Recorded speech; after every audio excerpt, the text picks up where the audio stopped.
And now, finally, the best in show. No, not this show. Mr. Rooney explains.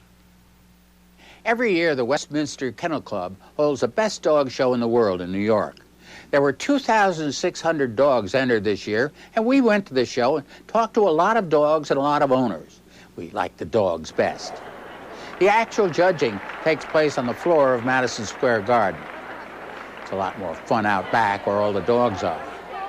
I must have approached more than 100 dogs, and I didn't meet one single mean dog. They all seemed glad to see me. I'm sorry I said those mean things about you. She'll forgive you. She's very forgiving. I wish you television viewers were this uncritical. A lot of owners make fools of themselves over their dogs, won't let them alone. No, his goal in life is to spend his entire time in my lap. They brush them for hours. Not a tough life for a dog. Oh, is this his head up here? That's his head. The handlers do so much fooling around with them, though, that half the time you can't recognize what kind of a dog it is.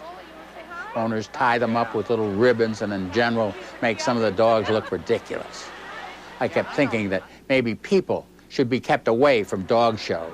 Just bring the dog and leave. There are a lot of breeds I never heard of, too. An Egyptian Pharaoh Hound. Irish Wolfhound. Chesapeake Bay Retriever, his name is Tonka. He's a Borzoi. Russian Wolfhound. Saluki. English Setter. English Setter. They're always looking for a lot of exotic breeds. A Polish... Lowland sheepdog. We went over to Poland and brought him home 4 years ago. Why would anyone go to Poland to get a dog? How do you say, here, boy, in Polish, anyway? I grew up with an English bulldog. This was our great bulldog, Gifford. Called him Giffy.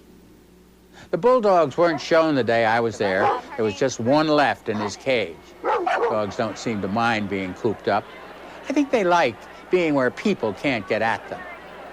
The winner was a dog named Rocky Top Sundance Kid, known as Rufus around the house. They say he's a colored bull terrier. I know George Patton had one of these. I liked the dog better than I liked Patton. We took this picture of Rufus before we knew he'd won. Here he is after he won. Rufus seemed like a nice enough dog, but I don't know how they decided that he was the best of all 2,600 dogs in the show. I think dogs are more dependable. They make better friends than people make. Dogs don't disappoint you the way your people friends do. I'm Orly Safer. We'll be back next week with another edition of 60 Minutes.